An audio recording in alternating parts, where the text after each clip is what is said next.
Hi bro.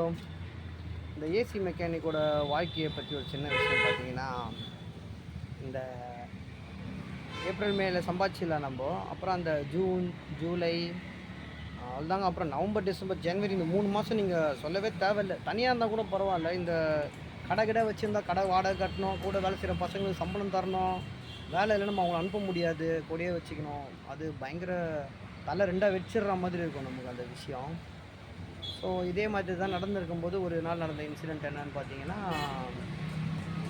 சரி சும்மாவே உட்காந்துக்கிறோமே, என்ன இதுக்கு எதனா ஒரு வழி கண்டுபிடிக்கணும், நம்ம வருமானத்துக்கு ஏதாவது ஒன்று பண்ணணும்னு நினச்சி பார்த்தா, எல்லோரும் அவங்க வீட்டில் ஏசியில் இருக்கிற ஏசியை தான் போட மாட்டான்னு நினச்சா, ஏசியில் சொருவி இருக்கிற ப்ளக்கையும் கழட்டி வச்சிடுறாங்க போது. ஸோ ஒன்றுமே கிடையாது. அப்புறம் தான் பார்த்தா வாழ்க்கையை ஒரு தத்துவம் கேட்டேன். என்னென்னா, பாதையை தேடாத, பாதையை உருவாக்கு அப்படின்ட்டு. சரி ஓகே, இறங்கிட்டேங்க துணிஞ்சு பாதையை உருவாக்குறதுக்கு. என்ன பாதையை உருவாக்கலான்னு உட்காந்து யோசிச்சு பார்த்தா, பாதையை வரும்போது பாதையை வச்சு நம்ம என்ன பண்ண முடியும்னு பார்த்தா, ராப்பிடோ தான் கரெக்டான ஐடியான்னு வச்சு. பைக் இருக்குது, லைசன்ஸ் இருக்குது, எல்லாமே இருக்குது. சரி ஓகே அப்படின்ட்டு அவ்வளோதாங்க, வண்டியை ராப்பிடோ போட்டு விட்டாங்க. போட்டு உட்காந்துருந்தேன். கையில் 100 ரூபா இருந்தது கையில் கரெக்டாக. சரி ராப்பிடோ போட்டு உட்காந்துருந்தா, அதே மாதிரி ஆர்டர் வந்தது. பெட்ரோல் போட்டேன். சும்மா சருன்னு அச்சு போயின்னு வந்துன்னு போயிட்டு அப்படி இப்படி ஓட்டேன்.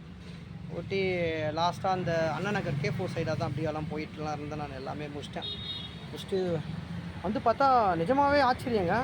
கிட்டத்தட்ட ஒரு 1400 ரூபாய்க்கு ஓட்டிட்டுக்கிறேன்ற மாதிரி.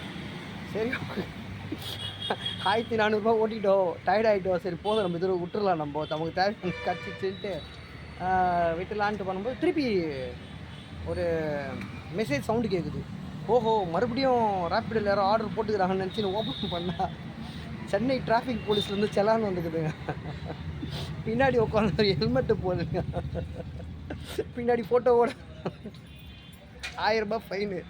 வண்டி ஓட்டினது 1300 ரூபாங்க. 1000 ரூபாய் ஃபைன். இப்போ நான் என்ன பண்ணுறது, நீங்களே கொஞ்சம் யோசிச்சு சொல்லுங்கள்.